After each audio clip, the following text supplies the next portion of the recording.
Have you ever laid in bed replaying a conversation from 3 years ago, analyzing every word you said, wondering if you sounded weird?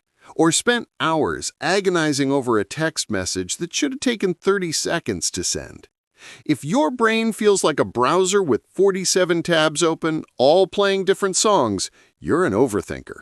And today, we're going to understand why your mind does this and, more importantly, how to make it stop. What overthinking actually is. First, let's be clear about what overthinking really is. It's not the same as careful thinking or problem solving. Overthinking is when your thoughts become repetitive, unproductive, and stuck in a loop that doesn't lead anywhere. Psychologists call this rumination. It's like a mental hamster wheel. You're expending tons of energy, but getting absolutely nowhere. And here's the thing, your brain isn't broken for doing this. In fact, it's trying to protect you. Let me explain. Our brains evolved to spot threats and solve problems. Thousands of years ago, that meant thinking through every scenario. Is that rustling in the bushes a predator? Should I take this path or that one? The cautious overthinkers survived and passed on their genes. The problem? Your modern brain still operates like it's scanning for lions, except now it's scanning your emails, your relationships, and that thing you said at the party last week. Why you specifically overthink. So, why do some people overthink more than others? Research points to a few key factors. First, anxiety and perfectionism.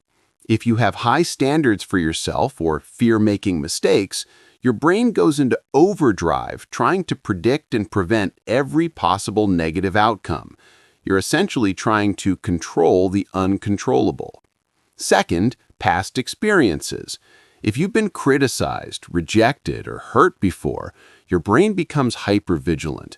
It thinks, if I analyze everything thoroughly enough, I can avoid getting hurt again. Spoiler, you can't. Third, lack of closure. Ambiguous situations are like catnip for overthinkers. When you don't have clear answers, your brain fills the gap with speculation. That's why you obsess over what someone really meant by their text. And here's what makes it worse. Overthinking becomes a habit. The more you do it, the more your brain's neural pathways reinforce this pattern. You literally train your brain to overthink. The real cost of overthinking. Before we get to the solutions, let's talk about why this matters. Overthinking isn't just annoying, it has real consequences. Studies show chronic overthinkers experience higher rates of anxiety, depression, and insomnia. You're also more likely to struggle with decision-making because you're paralyzed by analysis.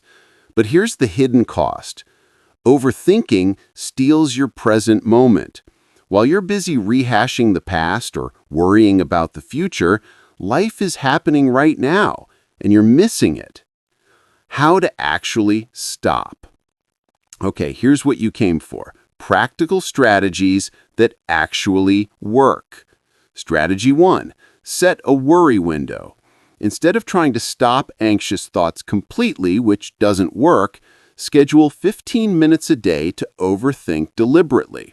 When intrusive thoughts pop up outside this time, tell yourself, I'll think about that during my worry window. This gives your brain permission to let go temporarily. Strategy 2. The 5-5-5 rule. When you catch yourself spiraling, ask, will this matter in 5 days, 5 months, 5 years? Most of what we overthink won't matter in 5 days, let alone 5 years. This creates perspective instantly. Strategy 3. Move your body. This sounds simple, but it's neuroscience. Overthinking happens in your prefrontal cortex. Physical movement, even just a 5-minute walk, shifts brain activity and interrupts rumination patterns.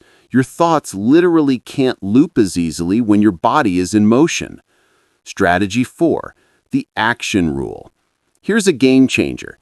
If you've been thinking about something for more than 10 minutes without taking action, you're overthinking. Either do something about it right now or consciously decide to let it go. No middle ground. Strategy 5. Practice good enough. Perfectionism fuels overthinking.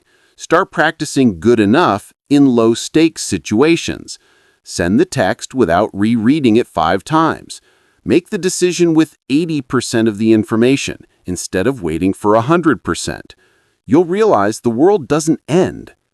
Strategy 6. Reality test your thoughts. Ask yourself, what's the evidence for this thought? What's the evidence against it? What would I tell a friend in this situation?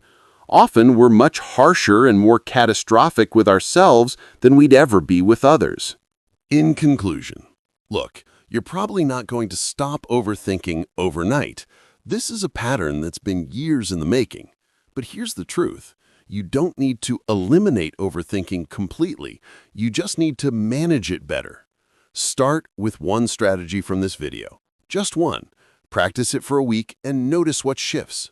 Your brain is incredibly adaptable. You trained it to overthink. Now you can train it to let go. It just takes practice, patience, and a willingness to be a little uncomfortable with uncertainty. If this resonated with you, subscribe for more psychology content that actually helps. And drop a comment telling me which strategy you're going to try first. I read every single one. Now stop overthinking whether to hit that subscribe button. Just do it. See you in the next video.